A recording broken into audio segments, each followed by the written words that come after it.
Hi, good evening everybody.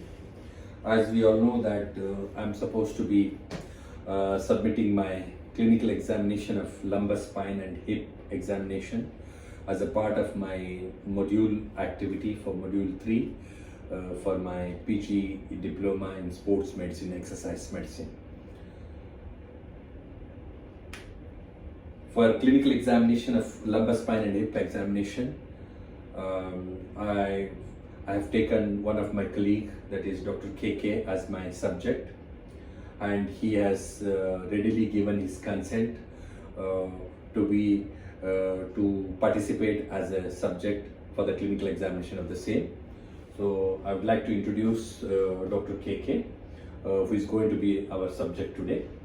Give your consent, Doctor. Good evening, Dr. Mahantesh. Thank you very much for giving me this opportunity for performing this educational activity, and I give my consent and I am willing to participate in this educational activity with you to complete one of the part of your module of the PG diploma. Thank you once again. Thank you. Thank you. So let's start with clinical examination of the lumbar spine. This is one of the common clinical examination of the lumbar spine we do daily, routinely for our patients, especially the athletes who is walking into my clinic. Most of the time when I examine these athletes, we go very methodically for lumbar spine examination. In every athletes, we try and do a systematic examination in every case. For example, like we begin with the way they walk into our room.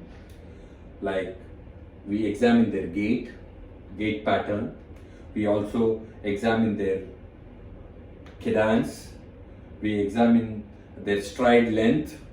We also keenly observe any foot abnormalities they have, any biomechanical abnormalities they have, any rotational deformities they have.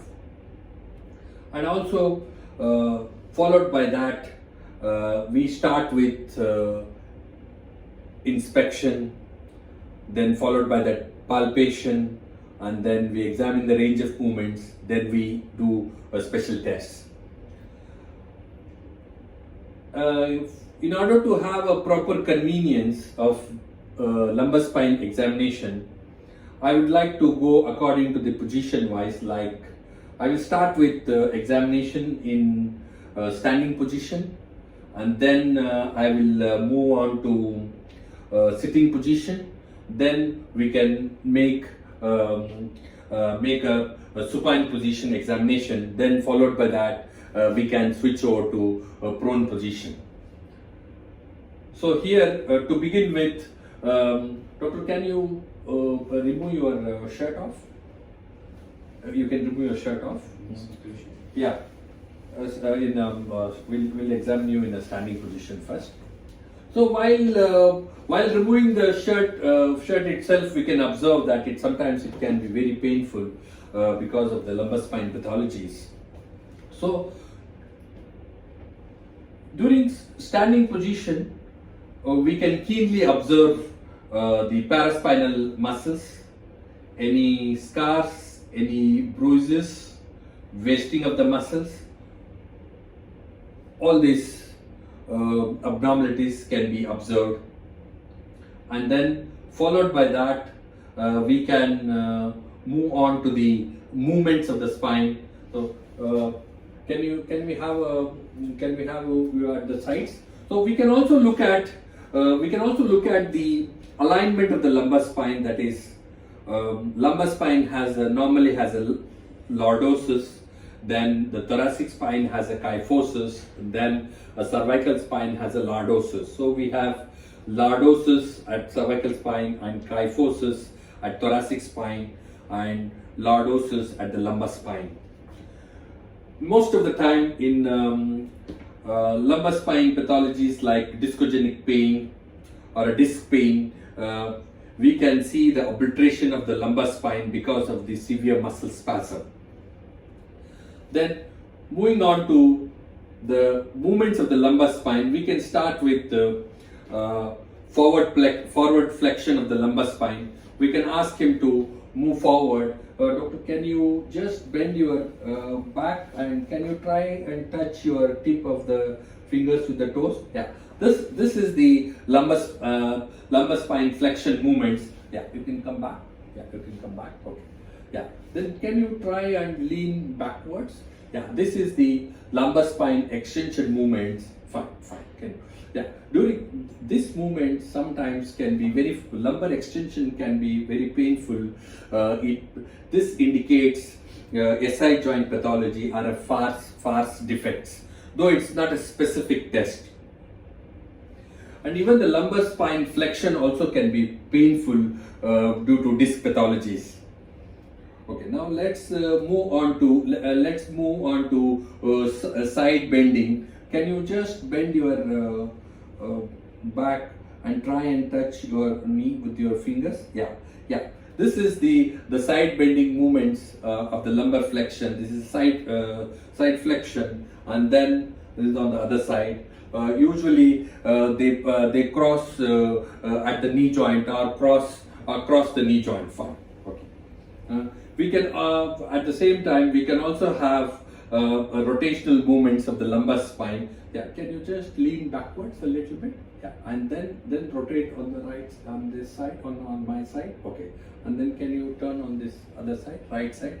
This is the rotational movements of the lumbar spine. In fact, we can repeat the same movements when he is in a sitting position. Fine, and during this standing position itself, we can do a Stokes test, which is also an important test. I'll just demonstrate how we can do the Stokes test.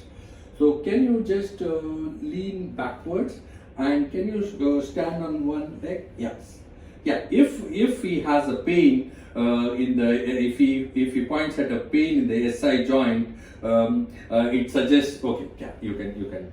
It suggests the sacroiliac joint pathology. Yeah, can you repeat the same test on this side? Yes. Yeah. If he complains of fine, come back. Okay. If he complains of pain at the SI joint pathologies, definitely it's a positive test.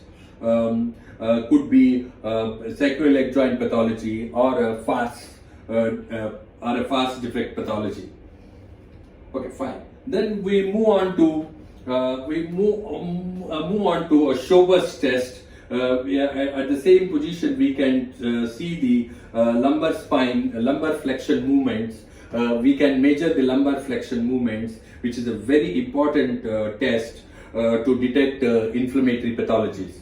For this test, I will ask him. Two important landmarks we have to mark. That is, we can look at the. Yeah, can you just face the camera for the? We can mark SI joint at the dimples. At the SI joint marking, we can move to the midline and mark L4 spinous process.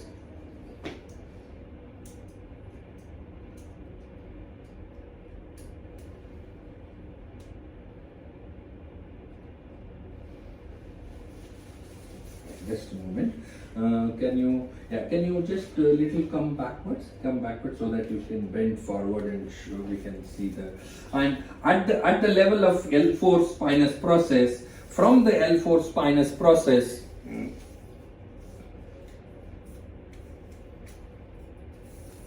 we can mark 10 centimeters proximal .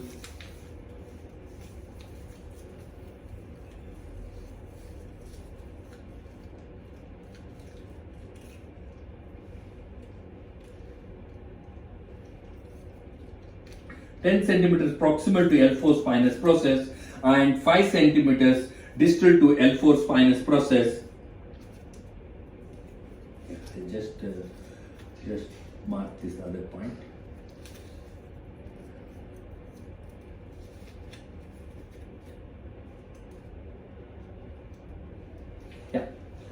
Once once these points are marked, then we can ask him to forward flex and measure. Oh, 1 minute, doctor, 1 minute. Let me just have a measurement.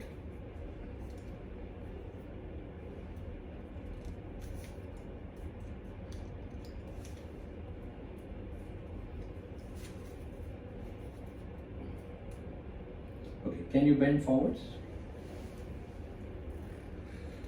If there is a change in the measurement for more than 5 centimeters, then it's a normal test. If there is change in the measurement less than 5 centimeters, then that means it's a positive test. Fine. Now here it is showing around 22 centimeters. Fine. Now, so that is that's how we do the Schober's test. Fine. Then we move on to sitting position. Come, doctor. We can see you, examine you in sitting position.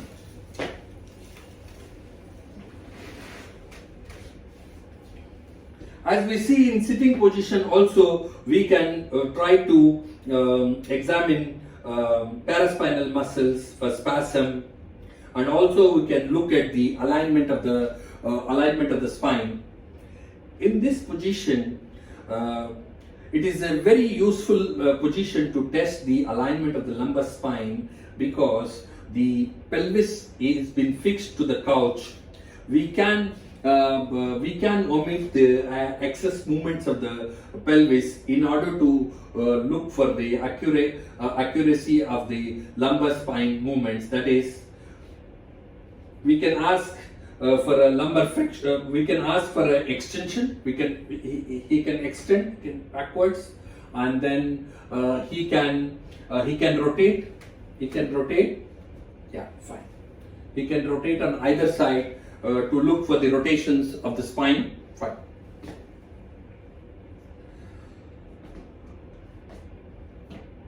Then moving on to another important test.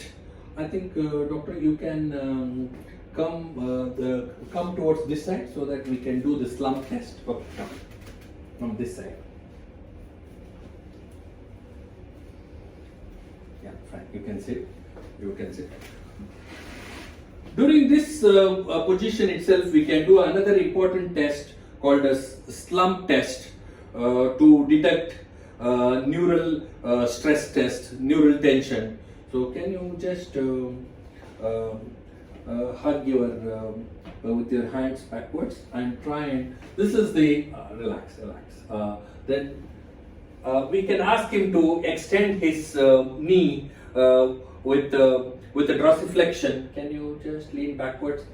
When the foot is dorsiflexed, he will definitely wince with pain, and that suggests that there is the neural stress test is positive. And when it is plantar flexed and when he is asked to extend his neck, the pain gets reduced. That is a negative test, and pain gets reduced. And when it is dorsiflexed, you can dorsiflex your foot. When he is flexing his neck, if he complains of pain, that is a positive slump test. Okay, fine. Now, then we move on to supine position. Okay, fine. Can you lie down? Yeah. Okay, let me come that side.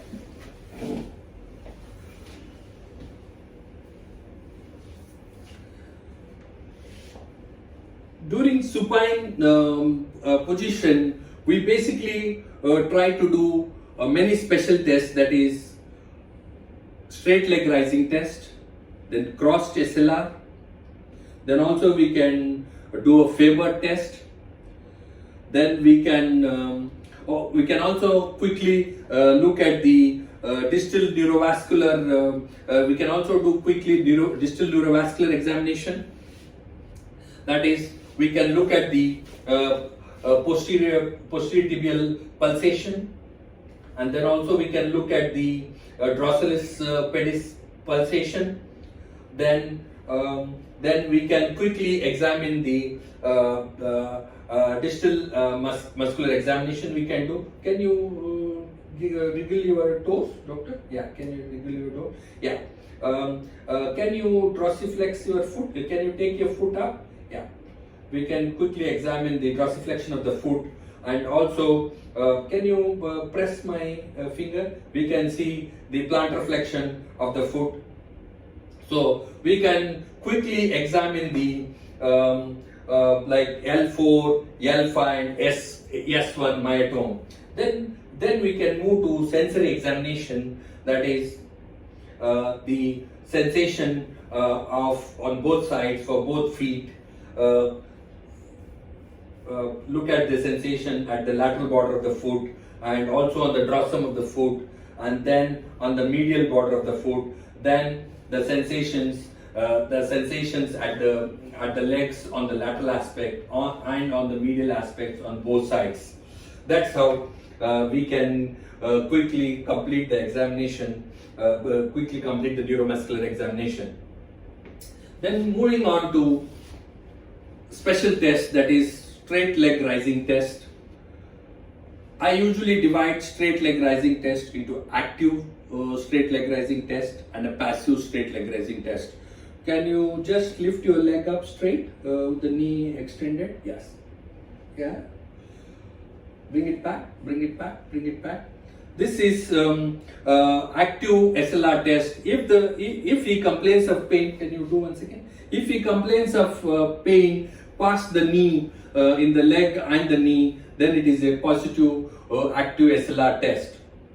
The same test also can be done passively, wherein we can extend his knee and ask him to straighten his leg. Then if he complains of a pain from the beginning of 30 degrees at the leg and at the back of the leg and at the back of the thigh, then it is a positive SLR test. The same test also can give pain on the opposite side, that is contralateral side, that is called cross-legged positive SLR test. So there are some important findings. There are some important findings about SLR test, that the pain can be reduced when you plantar flex the foot and when you flex the knee. The pain can be reduced. So this is also an important observation while doing the SLR test. Then moving on to another quick two tests to rule out upper motor neuron lesion, that is Babinski's test and ankle clonus test. Ankle clonus can be elicited by flexing the knee, by flexing the hip and the knee, and then forcibly dorsiflexing the foot. If we have a sustained contraction of the involuntary contraction of the foot for more than 2 to 3 times, is a positive clonus test. Then also we can quickly do a Babinski's test by stroking the lateral aspect of the heel towards the ball of the great toe. If he has a flexion of the toes, it's negative, and if he has an hyperextension of the toe, then it is a positive Babinski's test. Followed by this, we can move on to prone examination. Doctor, can I have you prone? Can you lie down prone? Yeah. Just have yourself comfortable in prone position. Yeah. Okay. During this position also, we can again examine paravertebral muscles for spasm, and also we can palpate the SI joints. Then also we can palpate spinous processes of the lumbar spines. And then the last test will be during this position will be the Menal's test. The Menal test, this test is done by by stabilizing the lumbar spine and asking him to hyperextend his hip with an extended knee. If he complains of pain at the SI joint, then it's a positive Manal's test, which indicates a SI joint pathology or a past defect. Okay, with this, I think we can complete lumbar spine examination. Doctor, can you sleep straight? Yeah. No, you can turn. You can turn. No, you can turn now. No problem. Super. Yeah. Super. Yeah. You can super. Okay, thank you. So that's how we do examination of the lumbar spine. I started with inspection in the supine position, and I did certain tests in the same position, that is in the standing position. Then I moved on to sitting position. Then we moved on to prone position to complete all the examination. So that's the end of the examination of the lumbar spine. Thank you very much. Thank you, doctor. Thank you.